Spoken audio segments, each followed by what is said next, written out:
My name is Marvin Williams Sr. I went by baby Lakewood from Lakewood Hustle Crip Gang out here in Lakewood, Washington. I come from a pretty large family, a family of 10 kids.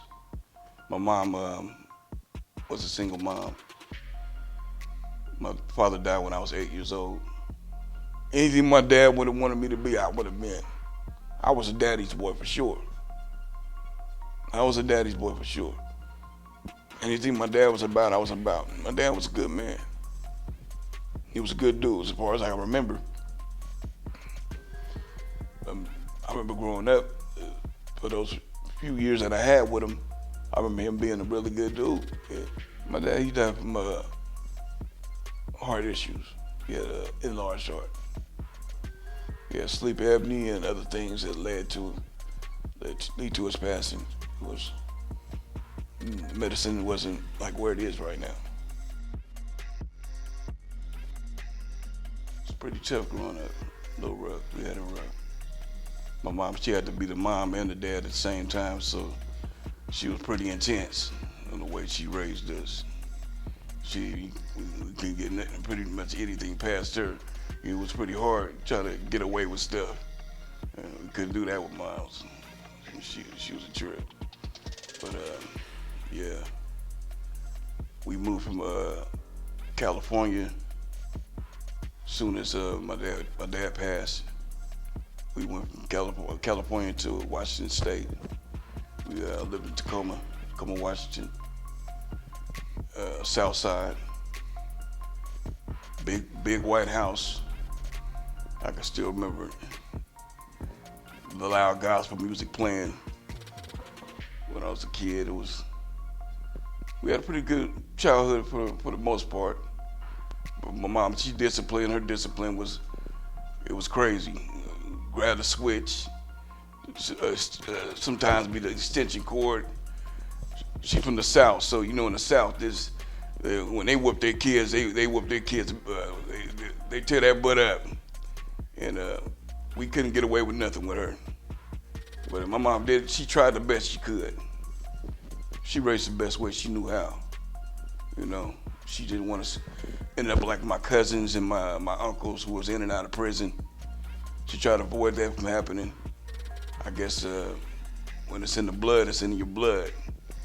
You know, and she seen something we didn't see. That's why she was so hard on me and my brothers, trying to keep us from going down the same road. But she did all she could. But she was too abusive too. At some point, she was just way too abusive, and we couldn't deal with it no more. So we ran away at a young age. I ran away. Me and my brother Jeffrey. We couldn't handle it no more, so we took off. After that, I ended up living on the hilltop. My older brother Walt. I'm right in the middle of the hilltop. You know what that entails. A lot of gang activity. I've seen a lot of drug deals and stuff like that. It was a little rough growing up out there. My brother didn't have much. He did the best he could, but he didn't have much. And it caused me to jump off the stoop early. I had to make some money. I needed clothes on my back. I needed food. The first day I went and got some drugs to go sell. I was making good money all that day. And I was like, yeah, I know what I'm doing. You know, I'm excited now. I'm like, yeah, okay, I'm getting this money. I'm stacking. I made about $200 in less than an hour. And I hit the next block. I go to Speedy Mart. That's a little corner store over there on the hilltop. And so as I hit Speedy Mart, I make another sale. I get in the car with the dude, and he puts it in his mouth to test it. And he said, I got ready to grab the door. He puts the lock. He said, hey, homie. He locked the door on me. He pulled out his gun. He was like, this ain't real. And I was like, I said, no, yeah, it is. I've been selling it all day. And he goes, nah, get my money back. So I give him his money back. He let me out the car. As soon as he let me out the car, I turned around and there's a whole mob of people that I sold drugs to all that day. I'm just like, nah, they ain't getting their money back. They started chasing me. I'm running all the way up the block. I literally jumps in the garbage can to hide out for a minute until everything cools down to make my way home. And I was like, I should have quit then, but I didn't. I get back to the house and tell my cousin, hey, look how much I made, you know. We got some clothes and got him a little bit of clothes, and we doing good. We got food in the refrigerator now, you know. And from there on, I was selling dope. Then I ended up getting with a grown woman, an older woman later on, so I could move out of my brother's house. And she had to be about 28 years old, and I was 16 or 17, something like that. And I called myself want to be a pimp, so I'm juicing this older woman for all she got, and I'm on the block, kidding with the homies. This before I get put on Lakewood, I was hanging with the homies, and I was doing too much, man. I was. My brother was worried about me. I wouldn't come home, wouldn't call nobody. Nobody knew where I was at, and they would check the city morgue. I mean, I was wild, man. I was all over the place. My brother didn't want me to be from the gang. He was mad. He was pissed off, and I did it behind his back. He wasn't paying attention. I guess he was working late that night, and I went out, kicked it with my big homie at the time was Ace, Big Ace Dog, and they came and got me. We mobbed up the street, and they didn't tell me they was gonna put me on, and we drank a couple 40 ounces of OE, and then it was like, you want to get put on? I was like, yeah, let me get put on. So yeah, they took me in the back. We got the boxing, slab boxing. I was slab boxing, but we got to getting them up about a good 5 minutes, and then I was on. How old were you? I was 15. I tried to keep a secret from my brother. I tried to tell him, hey, don't tell my brother I got put on yet. Don't tell my brother, he gonna be mad, you know. And when my brother found out, he was pissed off. He told me to go up to the park and get put off. And I pretend like I got put off, but I really didn't get put off. We put on the show for him and really didn't get put off, but it was funny though. And then when he found I wasn't off yet, he kept on trying to get put off. And by then, I wasn't trying to hear nothing he was saying. I was hard-headed, man. I was just hard-headed. I did what I wanted to do. I always did what I wanted to do. At that age, you can't tell nobody nothing at that age, you know. I was just wild like that. And around that time, I had just started drinking, and then I started smoking weed. Went from smoking weed to doing a little sherm. I was doing too much. I came back to the house one night, and I was so gone out of my mind. I didn't know they had put sherm in a cigarette, and I smoked it, and I was so zoned out, I could hear everything my brother's saying perfectly. And when I'm talking, it seemed like I was talking perfectly, but the whole time, it sounded like gibberish to him, and he thought I was gonna die. My brother thought I was dying, and I was like, and I tried to communicate with him, but I couldn't communicate with him properly, and he thought I was dying. He was about to call the ambulance, and his sister was like, not sister, but his stepdaughter was like, no, don't call him. He just on sherm. He just needs to sleep it off. And the next morning, he said, you ever do that stuff again, man, I'll kill you myself. I said, man, I'm grown. I do what I want. I left the house, slammed the door, disappeared for 2 weeks. Man, I was out there wilding. We was out there doing too much, robbing people. Man, we was doing a lot, selling drugs, robbing people, and doing too much. We were just doing way too much. That is, I don't know how I survived all that. It was God. God himself had to be God. Had to be God looking out for me.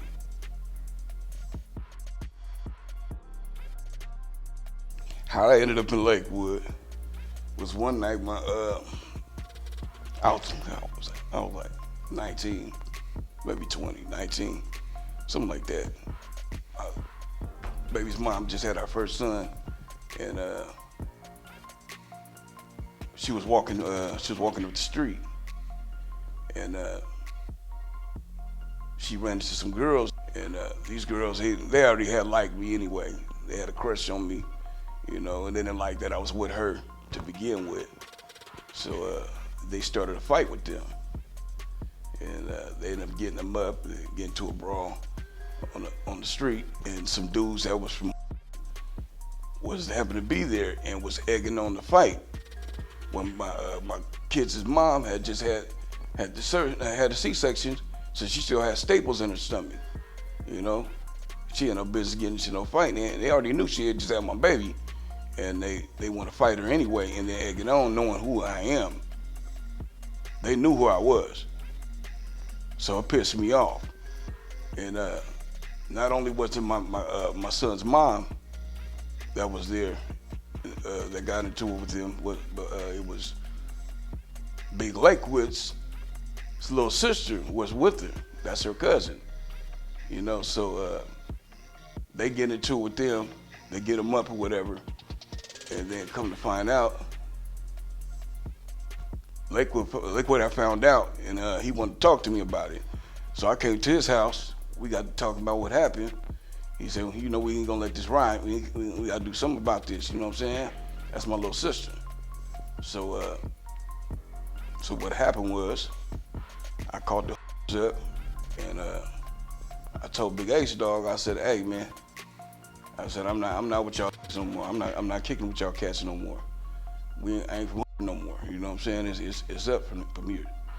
And he said, oh, for real, it's like that? And I said, yeah, it's like that. And we had walked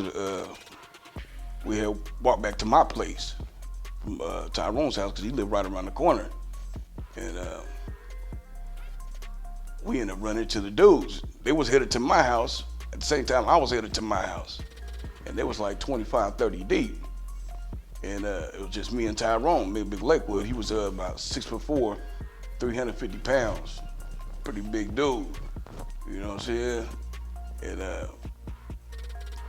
man, it was about to go down. He had a gun on him. I didn't know he had a gun on him until later on. And we was getting into an argument and got heated. And they was talking about they was gonna do something to us. And that's when he pulled out his gun and shot in the air, and everybody started running, dispersing. And they took off, they ran, and then we hopped in the car and we mashed out. We was looking around trying to find out where they was at so we can get some get back. And thank God we didn't see none of them, because I probably wouldn't be talking to you right now, you know.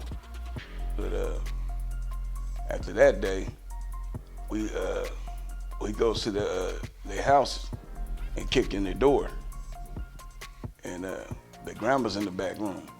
So she comes out and she said, what's going on here? Really nice old lady, real nice old lady. And she was concerned about what was going on because she heard the ruckus in the living room. And I said, ma'am, your sons, they attacked my lady. And well, she said, well, if they did something bad, just beat them up a little bit. Just don't kill them. Don't kill them, baby. And it was like, yes, ma'am. Yes, ma'am. We still had some respect, you know. No matter what was going on, the situation, we were still cool. And she went in the back room. We beat them up. Grandma in the back room. So we left there, and I ended up running to a couple of the other at the corner store right after the situation. And I ended up getting him one of the dudes, busting his mouth up. And then after that, then the showed up a couple days later in the was in the backyard at Big Lakewood's mama's house. And then they showed up like 5 cars deep, and we ended up getting them up. And they called me getting put off, you know what I'm saying? I got put off. And I was thinking like this, they ain't gonna start messing with me. I've gotten threats and this and that. I want to be done with the gangs altogether, but with the way things was looking, I needed to go ahead and just get put on Lakewood, you know, so make sure I had people have my back, you know what I'm saying? I wanted to be done with it altogether, but there was no way out of it. So I joined Lakewood, and Tyrone had my back, and I had his, you know. Big Lakewood Tyrone, his brother was Big C Money from Lakewood. He was one of the founders, one who started it, Lakewood. They was like my brothers. It was like a family. We stayed real tight, you know. Sometimes I ain't gonna lie, we was bullies, man. We was bullies. We went places. Sometimes we started mess. We go to clubs. Sometimes we go to clubs just to start mess. We was them dudes, man. Wherever we went, we was pretty feared. Wherever we went too. I mean, so a lot of times we were security for the security at the clubs. We were security for security. Everybody, when we came around, people knew what was up. You know, we were some guys that you didn't want to mess with. You want to be on if you was on the good side, you didn't want to be on our bad side. I mean, it was to the point where when we had beef with people, it was high up type beef. You know, it wasn't no little small stuff. We fought with the hardest of the hardest, you know, and we banged it out with some of the hardest from the hardest. It was just like that. It was a thrill. I ain't gonna lie. It was a thrill. The money, the respect, the women. You know, it was all of that. The respect and the fear, all in one. We used to have the big barbecues and family get-togethers, and all the homies would show up to all the functions, and we used to be off the hook, man. We used to have fun. The worst part was just seeing the homies go to prison, and some of them not getting out, and seeing the homies die left and right. We were dying off, you know. It wasn't all what it was cracked out to be. It was a trap. And to me, it's like gangbanging is like a disease. It's like a disease. It's hard to get rid of. And when everybody's doing good, when things are good, everybody loving you. But when it's bad, it's bad. When it gets bad, it gets bad. And when it gets bad, a lot of times it's either there's no way out or it's hard to get out. You know, easy to get in, but hard to get out. Tell me about the first time you actually got shot. Me and Larry, Lil Lakewood, his name is, from the Big Droop. He was in a wheelchair, and we see a nice sunny day, beautiful day, and we see one of the little homies at the 7-Eleven on 96 and Steel, and he runs up to the car. He said, "Hey, these older cats is messing with me. They won't leave me alone. They act like they're gonna beat me. They're gonna jump me or something." He came running to us, and we go over there and see what's going on. Larry runs over there and see what's up, and it was like, "Hey, what's good? What's good?" And well, we can get him up across the street. And looking at me at the time, I knew I was the best shit in my life. I was yoked. I mean, I was ripped and yoked at the same time. And I'm looking at these dudes, and I'm looking at me, and I'm looking at Larry. Larry's kind of big too, and I'm just looking like, "Hey, man," and I had just got this feeling in the pit of my stomach. I got this feeling in the pit of my stomach, and I was like, "Hey, bro, these dudes ain't gonna fight us. They ain't finna fight us." He said, "They coming right now. They gonna meet us over here in the parking lot, right across the street from the 96 Road. You got the car wash right here, and the 7-Eleven's right here, and we right across the street in the parking lot. And it's an old, I don't know if it's an old folks home, something like that. I think it might have been an old folks home. And I'm waiting in the van, got the door cracked open, waiting on them to show up. So they roll up, and I looked at Larry. I was like, "Hey, these dudes got straps." Man, I'm already knowing. I had a feeling they were strapped. And He said, nah, man. He said, you just tripping, man. You just tripping. So he goes over there, and I'm just looking like I can't let him go over there by himself. So now I have to go. So he walks over there. So I come behind him like this, sideways, and I'm making sure you don't say nothing goes foul. First thing this dude does when he see me, comes from behind with the gun. He said, hey, homie, we taking out bones today. And I just looked at Larry like, I told you these dudes had guns. We taking out bones. I'm trying to make my way. Thank God the van door was open. I'm trying to make my way sideways back to the van, and he's shooting at me. He's shooting. I jump and dives in the van, slams the door. He put 6 more shots in my door.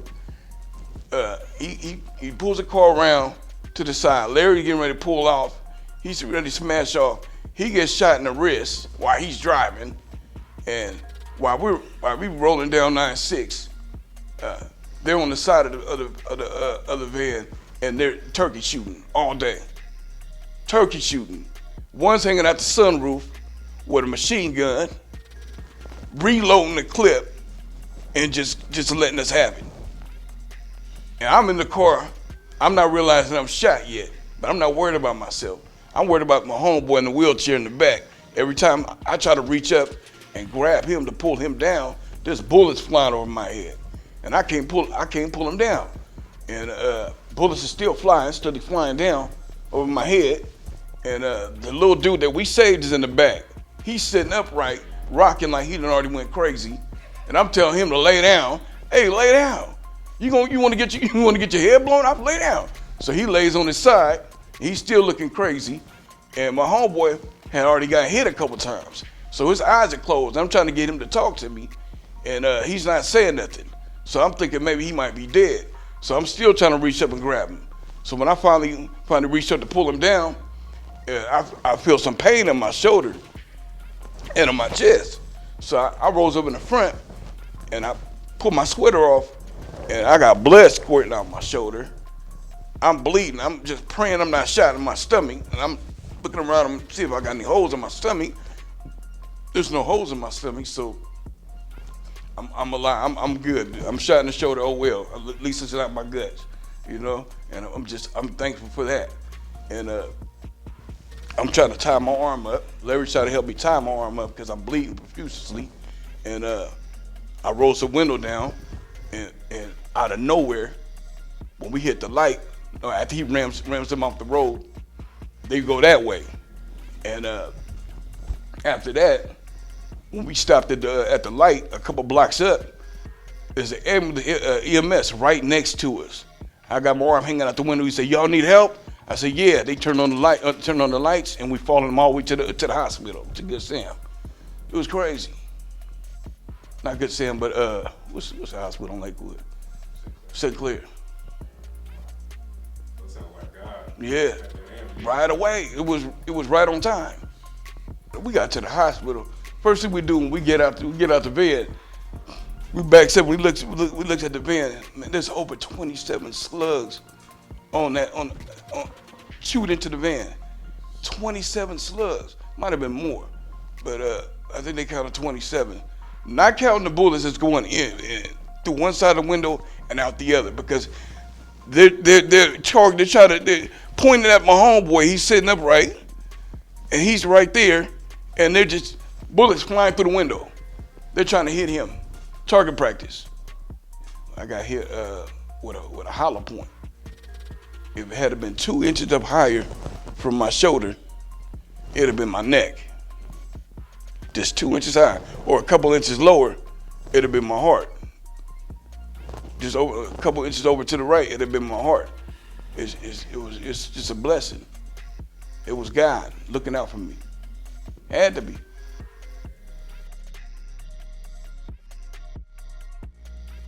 The crazy part, after that incident, instead of me getting scared and wanting to go home and all that, what happened was, as soon as I get back from the hospital, I go home and I wake up and I'm in pain, and my chest is way out here like this, swole. So not only did I get shot, I almost died. I went into the hospital, went back in. They said if I hadn't come in when I did, I'd be dead because of the infection. When they stitched my arm, they sewed up both ends. You're supposed to sew up one end, that way it can drain. But they stitched up both, and it almost killed me. This from the infection. When they popped it open, pus shot up all over the doctor. And she screamed out, "Oh my God!" It was disgusting. Green, yellow stuff all over her. And that almost killed me, the infection alone. But after that, no, I didn't slow down. For some reason, I was angry. So I wanted revenge. I wanted, my homeboy kept on coming to get me every day. You ready to go get these dudes? I mean, you ready to get some revenge? You want some get back? And I was going every day to the point where my lady, she was so worried about me because I wouldn't stay home. She thought I was gonna die. So she put, I took a couple volume, and she put Ambien in my food, not knowing that I had taken volume. So I was knocked out for 4 days, maybe 5 days straight. And every time I woke up, I had something different on. And I could not get up for some reason. And she didn't tell me about this till like a month later, because I didn't understand. I was like, what is going on? Like, every time I wake up, I can't get up. I'm just like, I'm out of it. And she said she did it because she tried to save my life, because I would not stay home. I just wanted to get back.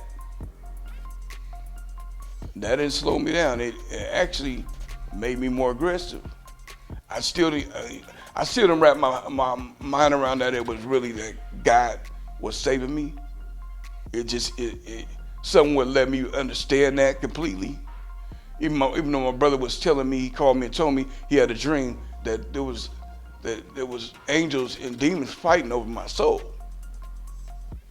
He told me this, and I thought he was just telling me that just to tell me stuff, because he would call me up paranoid sometimes. Marvin, I had a dream that you got. Before I got shot, he had a dream I got shot.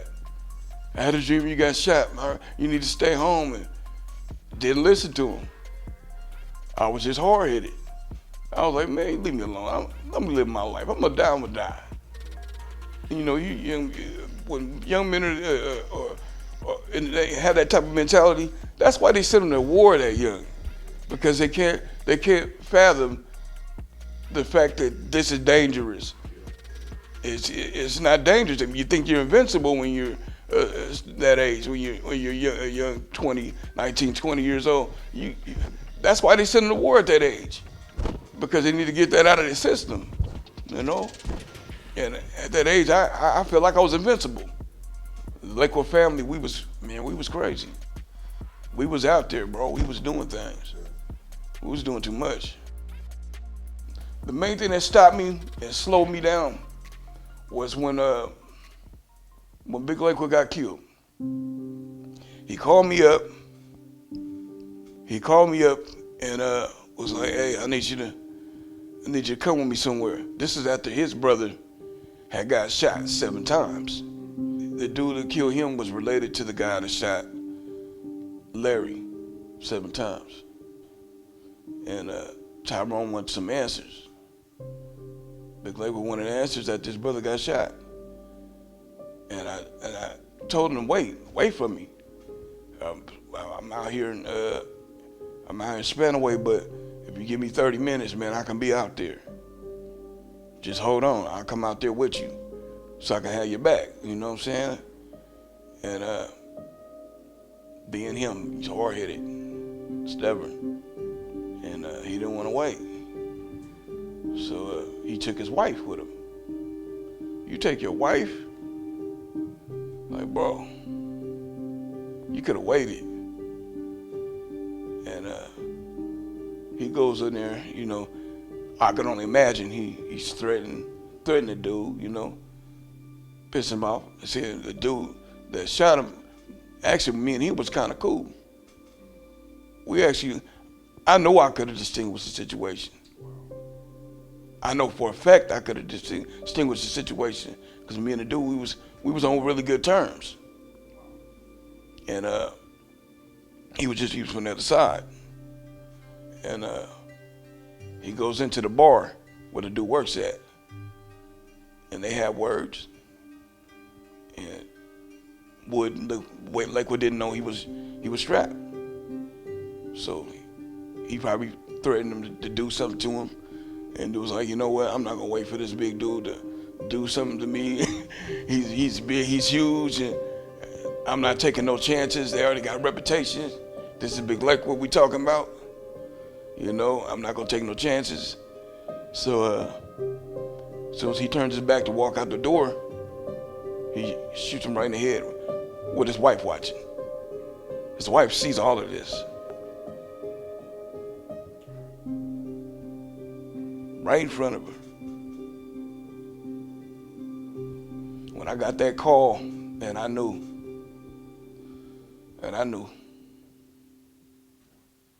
it messed me up. All of a sudden, I felt more human than I ever had felt. I haven't already been shot before, you know, and I still felt invincible. I was still out there doing just whatever. This was the blow that made baby Lakewood mortal. I became mortal that day. He been shot, boy. His brother just got shot 7 times. I'm really thinking we invincible. His brother got shot 7 times. I got shot. He done been shot before too. We still here, you know. We ain't going nowhere, bro. We ain't gonna die. We can't. You know. That's how I was feeling. And that blow right there just brought me down to earth, man. I was angry, frustrated. I was piling things up, and I was still angry at God. I was still mad. My mama had beat me to the point where I had to leave, you know. I didn't feel the love. I wasn't feeling love from God yet. I wasn't feeling his love. I was mad at God for taking my friends away, because not only did Lakewood die that week, but my other homeboy died that week. My homeboy Joker died too. He got killed a couple days later. When Adrian died, AKA Joker from Lakewood, I went to go see his body, went to go view his body, and I'm standing there next to his baby's mom's, and I'm looking at him. He looked like he's asleep. I mean, it was crazy, man. His grandma had walked in. She don't know me from Adam.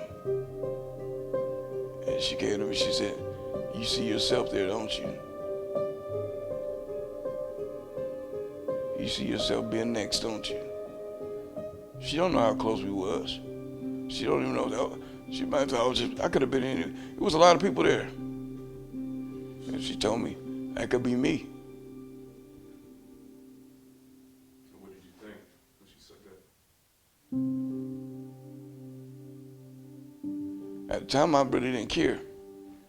I felt like I could go too. It got to a point where I really didn't care.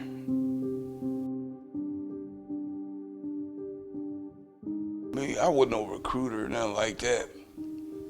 But the little homies that did gravitate towards me, I felt obligated in the street sense to make sure they was all right. And you know, now looking at it now, looking back at it, I felt wrong. You know, feel wrong for putting guns in their hand. And, you know, they tell me what was going on with them, and I taking their word for it and giving them a gun to protect themselves. They could have done anything with that gun. Looking back at it now, it was terrible.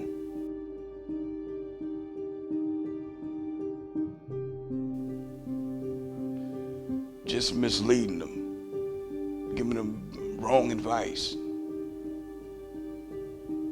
Tell them they should join. If I could go back and take all that back, I would. That's why I'm gonna use my life to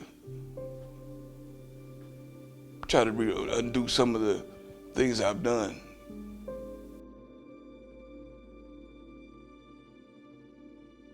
We did our fair share of shooting when we was growing up. We had some gunplay, but nothing like it is now. I mean, it's ridiculous now, and I think the music contributes to that. A lot has a lot to do with that. They call it drill music. Like running a drill is for military. You know, you got drill music that you promote murder, genocide on your own people. It's insane. And these music, they have it to where they have these youngsters thinking they need to catch a body at 16. You ain't a man, you ain't a real man until you catch a body at 16. That's ridiculous. The devil is really in the music, bro. The devil he's doing his thing with this music. He's got these kids lost. It's part of a fad. It's part of a style right now. To murder it's like a part of a style, a way of life. There's no way of life. These are human lives we're talking about. In the past week, on the news, I've seen about 4 15-year-olds being murdered. 15 years old, they get murdered. We used to have to worry about whether we're going to make it to C21. Now they're worried about if they're going to make it to C15. A lot of them are talented, and it hurts to watch. The end result is life in prison or hell. And it's crazy once you get caught up in this. Like I said, gangbanging is like a disease. And once you get involved in it, it's hard to get out. Even you might get out of a gang itself, but even mentally, it's still hard to get out of it. Because mentally, you're still a banger.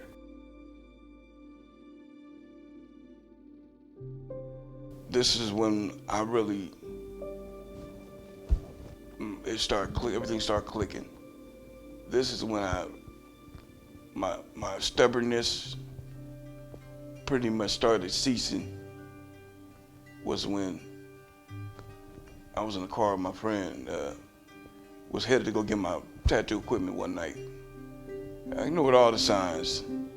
He was emotional this day, and I actually went to go see him, pick up my son from his house, because he was Uncle Deuce. He's from Lakewood as well. Call him Deuce Low, Hunt Dog Deuce. And my son would go to stay the night and kick with his sons and spend the night and all of that. He was like family, you know. He was always around, you know. And he's not sounding so good on the phone. So I come over and he's telling me how stressed out he is. So I go drop my son off and I come back so I could talk to him. And he left the door cracked. I come in. He's at the table crying. And he's emotional. And he's crying about a friend of ours that had passed and was killed. He got killed in a slap boxing. Well, slap boxing with somebody who was murdered just from slap boxing. And they was really close. They were really tight, so it really ate him up. He just couldn't console him. So like, hey, you know what? Dry your face, man. Let's go to the casino. It's on me. We're going to the casino. He was like, all right. So let me get you out of here, man. How you doing this? And he kept wanting to give me stuff. He gave me one of his jerseys, and he came out with a bag of clothes and threw it in the back of the car. I'm like, what are you doing? Why are you giving me your stuff? I ran another red flag that I ignored.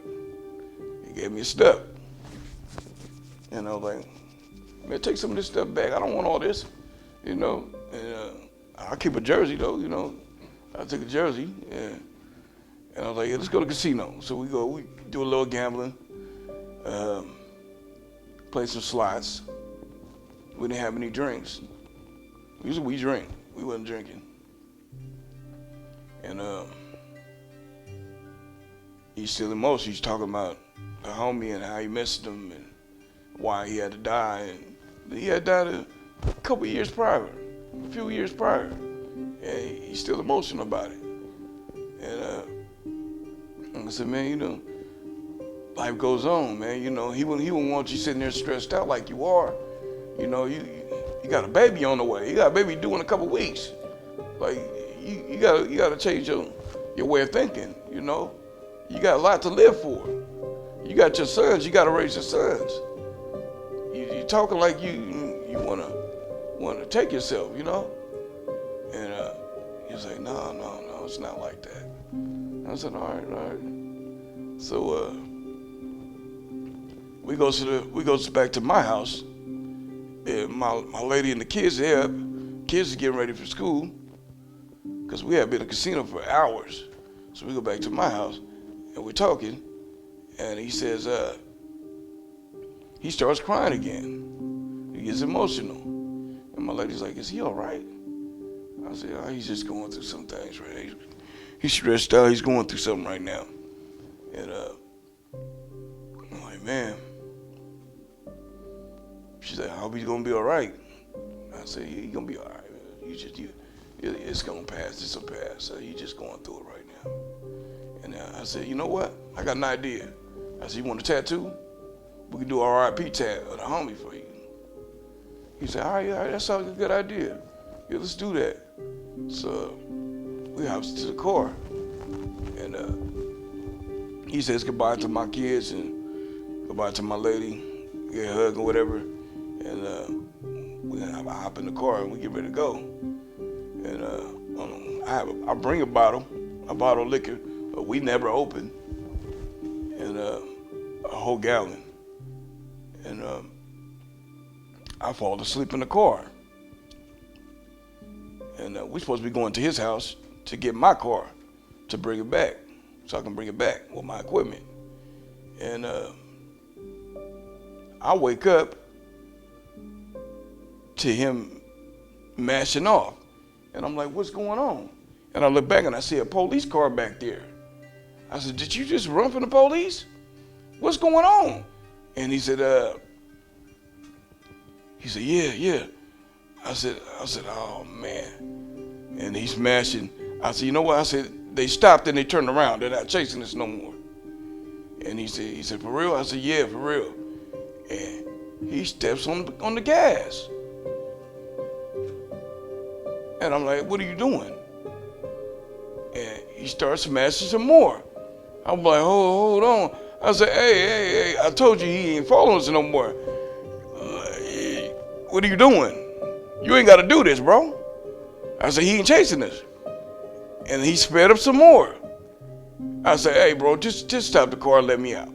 Just let me out the car. And he picks up more speed. And I'm looking at him like, bro, what's going on here? This man about to kill me. And he's smashing. And I'm looking at the thing and it's starting to go up. So I throw my seatbelt on and I lean back. And I accepted. I said, I'm about to die right now, bro. There ain't nothing I can do about it. It's over. I'm dead. I'm a dead man. It's over. There's nothing I can do. This man ain't listening to me. He hunched over the wheel now, going even faster. He almost goes heads up with the semi, turned this way, and I grabbed the wheel and went back this way because he was going to go head up with the semi. And that's when I just leaned back, all the way back some more. And he's flooring it. And all I remember is the car said, boom. It was airborne and went to black. Everything goes to black. And I'm just looking like, oh my God, bro. And I wake up, I look around, and my shoulder hurts. Like, oh, like my shoulder's killing me. And I'm looking around, and I'm hanging upside down. And I look across the street. We're on Algona. I don't know if you know that main road on Algona. And it's a two-lane road. And Yeah. And I said, hey. And I smelled gasoline. And I'm like, oh man, I'm finna blow up in this car. And the dude came around across the street. I said, hey, cut me out of here, cut me out. I smell gas. Cut me out of here. He cuts the seat, and I could barely walk. So I falls out of the car. Whole roof is tore off. The whole roof is gone, bro. And the car is sideways, and I'm hanging upside down. And when I get out the car, I'm in a ditch, and it's nothing but mud. Mud came all the way up to my knees. So much mud. And I'm not thinking yet. It's not dawning on me. I'm like, he said, you were driving? He said, how fast were you going? I said, you just cut me out of the passenger seat. I'm not driving, bro. And I said, oh snap. And I said, where's my homeboy at? And I looked around, thinking maybe got thrown from the car. So I'm looking around, and I look this way, and old boy looks at me, and then we look over and see his arm poking out from under the car. The car's literally on top of him. The side of the car. The car's on the side like this, and his arm's coming from under the car like this, and it's stiff. And we just both looked at each other, and man, I couldn't hold back, man. I just started crying like, bro, he gone. Couldn't believe it. And I'm just sitting there thinking like, I should be dead right now. Like, I really should be dead right now. So the ambulance come, they take me to the hospital, and I'm good.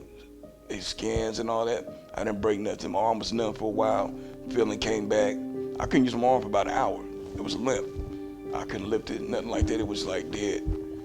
That's because I got hit by the refrigerator that was in the back seat. And it numbed me up, you know. But it was crazy, man. The car ripped the car rolled 4 times and hit a electric pole, a power line.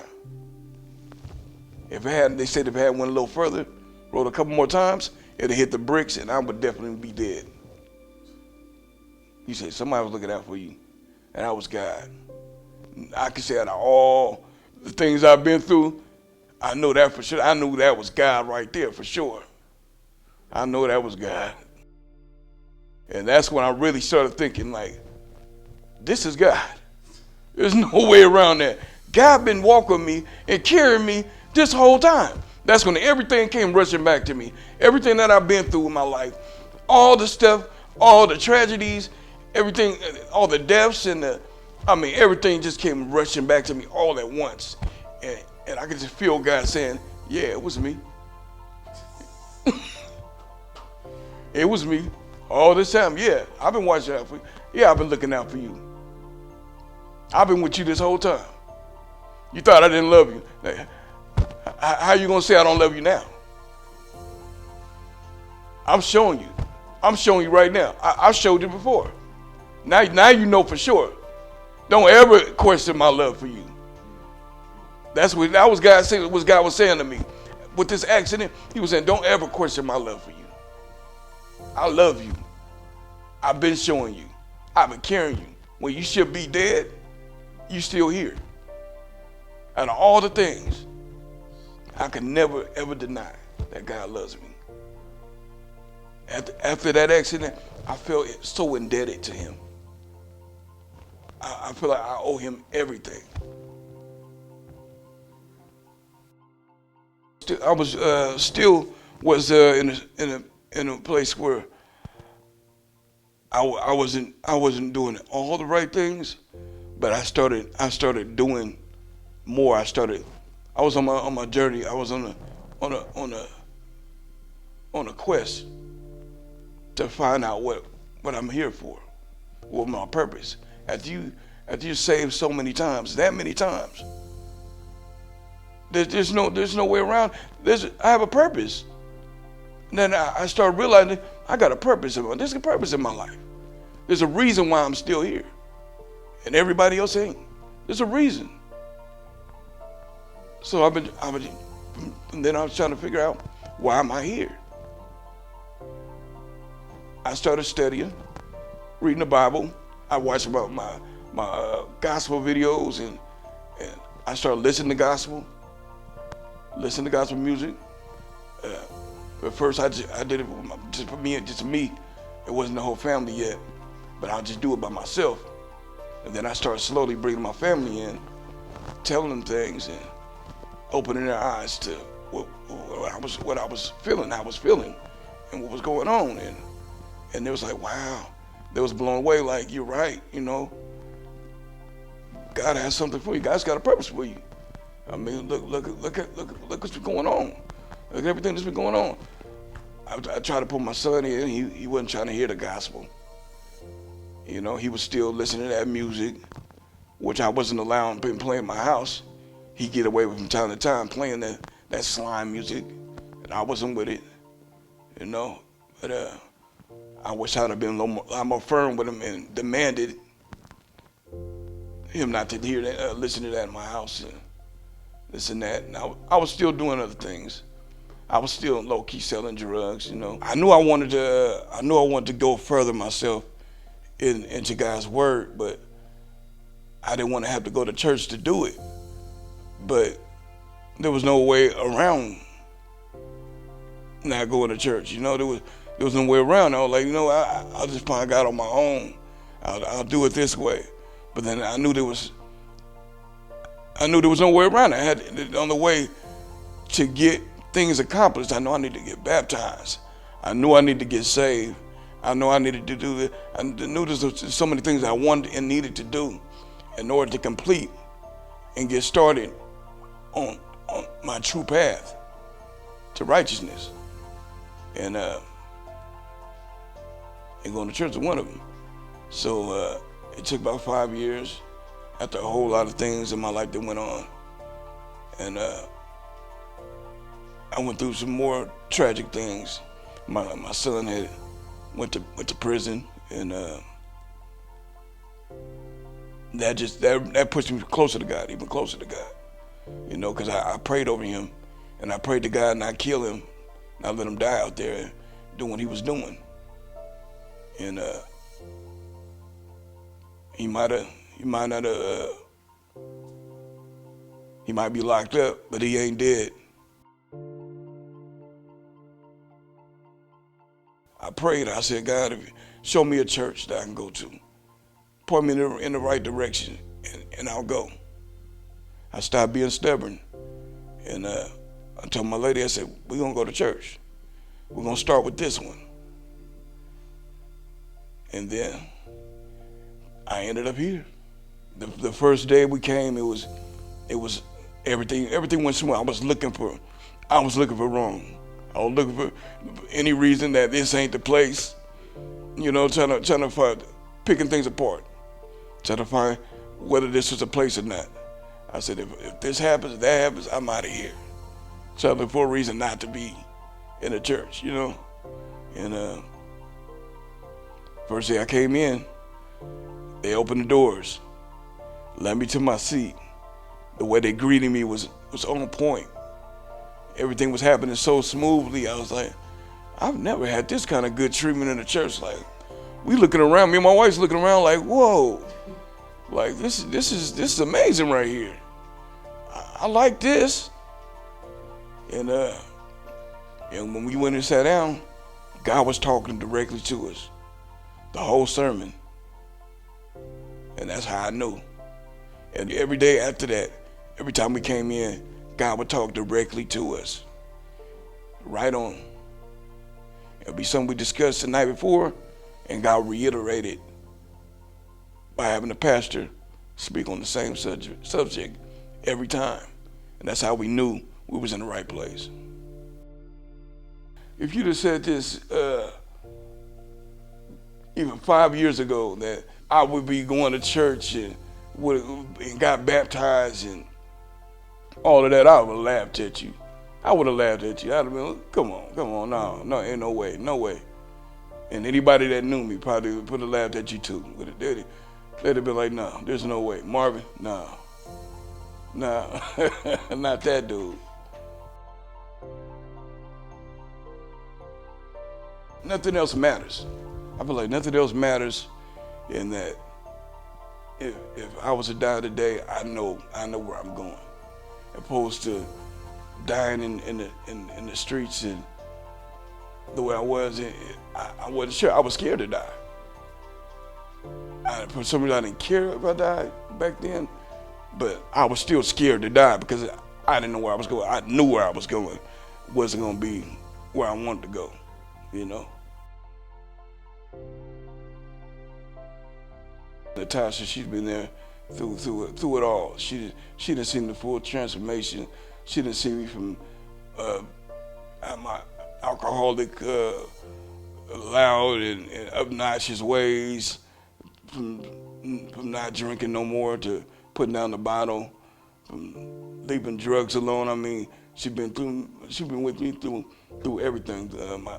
She helped me with my sobriety. It's been a crazy walk, and she's been with me through the whole ride. It's just, I couldn't ask for a better partner.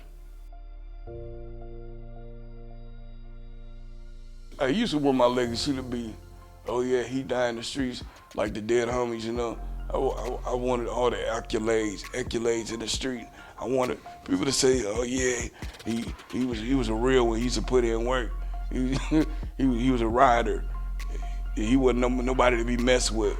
But now I don't want that. I didn't care whether I died young or not. Now I care about what's said about me. I don't want nobody to get up there and say I was crazy. I want people to say he was a man of God, that he was a believer. He believed in Jesus, and he was one of God's children, one of God's soldiers.